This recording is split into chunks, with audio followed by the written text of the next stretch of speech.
Hello friend, good morning. কেমন আছো তোমরা সকলে? আমি কিন্তু মোটামুটি ভালো আছি। আমার ছোট্ট চ্যানেলে আরেকটি নতুন ভিডিওতে তোমাদের সকলকে স্বাগত আর অনেক অনেক ভালোবাসা রইল। আশা করি তোমরা যে যেখান থেকে আমার এই ভিডিওটি দেখছো সকলেই ভালো আছো আর সুস্থ আছো। তো চলো আজকে একটা সুন্দর ব্লগ নিয়ে তোমাদের সাথে কাটাতে চলেছি। আশা করি তোমাদের সমস্তটাই ভালো লাগবে। তো তোমরা দেখতে থাকো। এই যে আজকে না অনেক সকালেই আমি ঘুম থেকে উঠেছি, মানে আমি বলতে আমরা সকলেই ঘুম থেকে উঠে পড়েছি। আর সেটা হচ্ছে আমার ছেলের কারণে। কারণ কি বলুন তো, ও না আগের দিনকে অনেক তাড়াতাড়ি ঘুমিয়ে পড়েছিল। আগের দিন দুপুরবেলা একদম ঘুমোয়নি, তাই জন্য সন্ধ্যা পড়তে না পড়তে ও ঘুমিয়ে পড়েছিল। আর এদিকে ভোর হতে না হতেই উঠে পড়েছে। ও তো উঠে পড়েছে প্রায় 4টে সাড়ে 4টে ধরুন, কিন্তু আমরা তো আর অত সকালে উঠিনি, এই 5টা সাড়ে 5টা নাগাদ উঠে পড়েছিলাম। এতটা সকালে যদিও বা উঠি না, ওই 6টা সাড়ে 6টা নাগাদ ওঠা হয় আমাদের। আর কি করা যাবে, যাই হোক ছেলে উঠে গেছে, কিছুতেই সে বিছানায় থাকবে না, বাধ্য হয়ে আমাদের উঠে পড়তে হয়েছিল। তারপরে উঠে একটু বাইরে দিয়ে হাঁটাহাঁটি করছিলাম। জানে না সে কি বায়না, ঘুম থেকে উঠেই বিছানা থেকে তো নেমেই যাবে, আর হাত ধরে বারবার টানাটানি করছে আমার মায়ের সঙ্গে যে দিদুন তুমি বাইরে চলো। বলতে তো পারে না, তবুও সে ইশারায় সমস্ত কিছু যেন বুঝিয়ে দেওয়ার চেষ্টা করে। যাই হোক, তবুও তাকে ভুলিয়ে ভালিয়ে কিছুক্ষণ রাখা হয়েছিল বিছানায়। তারপরে আমরা 3জন বাইরে চলে এসেছিলাম। বাইরে এসে এই উঠোন দিয়ে একটু হাঁটাহাঁটি করছিলাম। তারপরে হাঁটাহাঁটি করে এদিকে জল চলে এসেছিলো। তারপরে কলের জলটা একটু ধরে রেখে বিছানাটা তুলে নিয়েছিলাম, ঘরটা ঝাড় দিয়ে চলে এলাম উঠানটা ঝাড় দিতে। আগে উঠোনটা ঝাড় দিয়ে রেখেছিল মাই, এখন আমি একটু জল দিয়ে ধুয়ে নিচ্ছি। সেই যে বৃষ্টি বর্ষা গেল, তারপরে না উঠোনটার জল দিয়ে ধোয়া হয়নি। আর রাস্তার পাশে বাড়ি, যতই ধুই না কেন এত ধুলো পড়ে। এই যে দেখুন এখন ধুচ্ছি সকালবেলা, বিকাল না হতে হতেই প্রচুর পরিমাণে ধুলো হয়ে যাবে। এই একটা হয়েছে একটা বড় সমস্যা, জানেন না এই কবে যে এই সমস্যার হাত থেকে রক্ষা পাবো ভগবানই জানে। এত ধুলো, মানে ধুলোর হাত থেকে আর নিস্তার নেই। আর এটা না করলে না হয়ও না। কেন বলুন তো, সান বাঁধানো উঠোন যদি একটু ঝাড় দেওয়া না হয় না, তাহলে যেন কেমন একটা মনে হয়। মানে যে বারবার বলি পায়ে ধুলো বাঁধলে আর ভালো লাগে না। তো মাঝে মাঝে আমি আছি বলেই একটু সকালের দিকে আর না হলে বিকালের দিকে করে এরমভাবে জল ঢেলে পরিষ্কার করে নিই। আর দুপুরে যা রোদ বাবা, এখানে তো দাঁড়ানোই যায় না, মেঝো পুরো তেতে থাকে। যাই হোক, আমি থাকলে তো আমি ধুয়ে দিই, আর আমি যদি না থাকি তাহলে তার মায়ের পক্ষে সম্ভব না, তখন বৌদি একটু হেল্প করে দেয় মাকে। আর এদিকে দেখুন আমার কিন্তু উঠোন ধোয়াটা হয়ে গেছে, তাই একটু ব্রাশ করে নিচ্ছিলাম। ব্রাশ ট্রাশ করে চলে এসেছিলাম এদিকে একটু শাকটা ধুয়ে নিতে। শাক বলতে মা একটু কুমড়ো শাক কালকে কেটে রেখেছিল, তাই সেটাকে আমি ধুয়ে রাখছি। আমার কিন্তু কুমড়ো শাক খেতে বেশ ভালো লাগে, মানে লাউ শাক, পুঁই শাক এই সমস্ত থেকে কুমড়ো শাক বা ধরুন চাল কুমড়ো শাক, এই সমস্ত শাকের তরকারি না খেতে কিন্তু বেশ টেস্ট হয়। আমার কাছে তো ভালো লাগে। আপনারা কি কি শাক খেতে ভালোবাসেন একটু কমেন্ট করে জানাবেন। আমার কিন্তু সমস্ত শাকই ভালো লাগে, তার মধ্যে এই দুটো শাক বেশি ভালো লাগে। তো এদিকে কাজবাজ করে এতটা ঘেমে গেছিলাম, তাই একটু স্নান করে চলে এলাম সকাল সকাল। আর এদিকে আমি বাইরে কাজ করছিলাম, আর মা এদিকে চা বসিয়ে দিয়েছিল। তাই মাকে বললাম তুমি কিন্তু চাটা খেয়ে নাও, আমার দেরি হবে, আমি পরে একবারে স্নান সেরে এসে গরম করে চাটা খেয়ে নেব।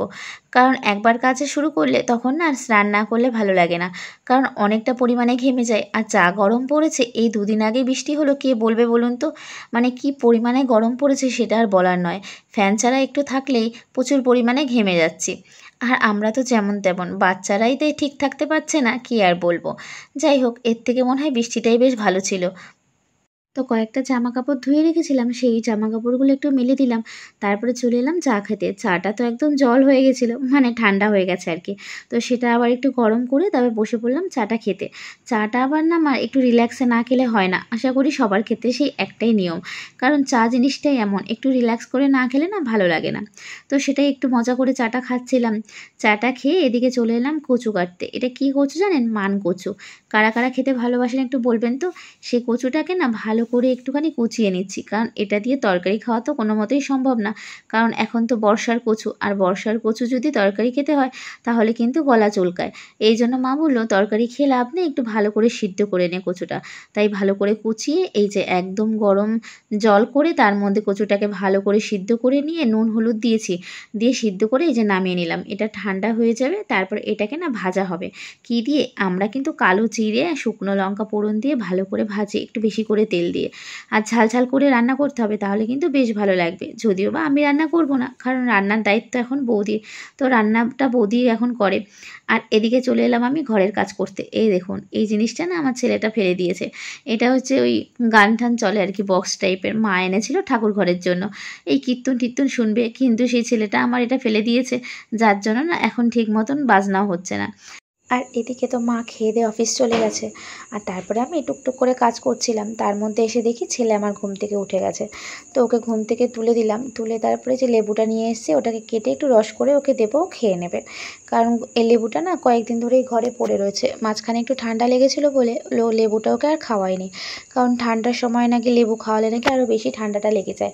জানি না সত্যি কিনা মিথ্যা, তবে আগেকার দিনের মানুষ বলতো যে লেবু কলা ঠান্ডা লাগলে নাকি এগুলো খাওয়ানো যায় না, কারণ এগুলো নাকি ঠান্ডা জিনিস।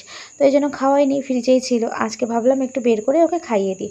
তার মধ্যে আবার মাঝখানে 2 দিন বৃষ্টি হয়েছিল, এই জন্য একটু বন্ধ রেখেছিলাম। এদিকে কিন্তু আমার লেবুর রসটা করা হয়ে গেছে। ছেলে আমার একদম জল খেতে চায় না, এই জন্য লেবুর রসটা করে দিই, তাহলে কিন্তু বেশ খেয়ে নেয়। এই দেখুন, এদিকে দিব্যি লেবুর রস বসে বসে খেয়ে নিচ্ছে। আর কি বলুন তো, জানি না আমার সাথে কি ঘটছে, প্রতিদিনই কিছু না কিছু একটা অঘটন ঘটবেই। যদিও বা এটা আমার অন্যমনস্কের জন্য, এর আগে না কখনো এরকম হয়নি। আজ প্রায় কটা দিন হতে চললো, মানে এই 1-1.5 মাস হবে, একভাবে আমার সাথে এইভাবে দুর্ঘটনা ঘটেই যাচ্ছে। কি বলবো বলুন, কালকে একটা বাটি পুড়েছে, আজকে দেখবেন আবার কি হয়েছে, দাঁড়ান দেখাচ্ছি। তার আগে চলুন আপনাদের সাথে কয়েকটা কথা শেয়ার করে নিই।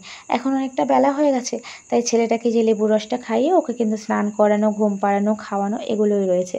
আর এই যে যেটা বলছিলাম আর কি, এই যে এসেছিলাম রান্না করতে, ওর জন্য না একটু মাছটাকে সিদ্ধ করব। মানে কয়েকদিন হলো ওকে ভাজা মাছটা দিচ্ছি না, আগেও সিদ্ধ মাছই খেত, কিন্তু মাঝখানে খেতে চায়নি বলে ওকে সিদ্ধ মাছই খাওয়াতে হতো। তো এখানে দেখুন, এই যে মাছটাকে আমি সিদ্ধ করে নিচ্ছি একটু লবণ, হলুদ আর একটু লেবুর রস দিয়ে।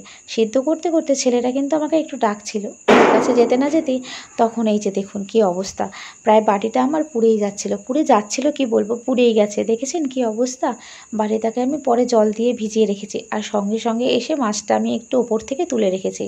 তারপরে একটু আমি খেয়ে দেখছিলাম যে পোড়া গন্ধ বলে কিনা, তো দেখি না সেইভাবে অতটা পোড়া গন্ধ বলেনি, তবে বাটিটা কিন্তু প্রচুর পরিমাণে পুড়ে গেছে। এর আগের দিন কিন্তু ঠিক এইভাবেই আমার জলের বাটিটা পুড়ে গেছিলো। যাই হোক, আর কি করা যাবে। আর এদিকে তো ছেলের খাবারটা বসিয়ে দিয়েছিলাম, সেটাই হচ্ছিল প্রেশার কুকারে। আর মাথাটা এত খারাপ হয়ে যাচ্ছিল আমার, না মাঝে মাঝে মনে হয় যে আমার সাথে কিছু একটা হয়েছে, না হলে এইভাবে একটা মানুষের সাথে প্রতিদিন কিভাবে দুর্ঘটনা ঘটতে পারে বলুন তো। আগের দিন প্রায় প্রেশার কুকার বাস্ট হতে গেল, তার আগের দিন একটা বাটি পুড়লো, আবার আজকেও সেই একই সেম অবস্থা। তো এই যে দেখুন, সকালে কিন্তু আমি আজকে একটু ভাত খেয়ে নিয়েছিলাম, অল্প করে গরম গরম ভাত। ওই যে বললাম কুমড়ো শাক হয়েছিল, তো সেটা দিয়ে আমি মায়ের সঙ্গে একটু ভাত খেয়ে নিয়েছিলাম। আর দুপুরবেলা 2টো রুটি খাচ্ছি। আগের দিন মাংস রান্না করা হয়েছিল, সেই মাংসটা ছিল, ওটা দিয়ে গরম গরম 2টো রুটি খেয়ে নিলাম। আর এদিকে আমি যখন আমার 45 কেজি ওয়েট ছিল তখনকার চুড়িদার এখন কি আর গায়ে হয় বলুন, এখন তো ওয়েট প্রায় 60 কেজি মতন। তো সেই চুড়িদারের সেলাইটা একটু খুলে নিচ্ছিলাম, যদি একটু গায়ে হয়। দেখি আর যা যা ঘটছে আমার সাথে তার কোনো ব্যবস্থা করা যায় কিনা।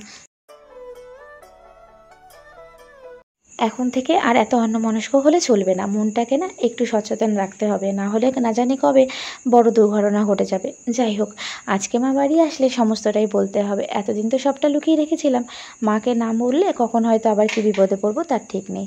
যাই হোক, আজকে কিন্তু আপনাদের সাথে আমি অনেক গল্প করে নিলাম, তাই আজকের মতন ভিডিওটি আমি এখানেই শেষ করছি। যদি আমার ভিডিওটি আপনাদের ভালো লেগে থাকে তাহলে কিন্তু অবশ্যই আমার চ্যানেলটিকে সাবস্ক্রাইব করে দেবেন, আর লাইক কমেন্ট শেয়ার করে আমার পাশে থাকবেন। আপনারা কিন্তু সকলে ভালো থাকবেন আর সুস্থ থাকবেন।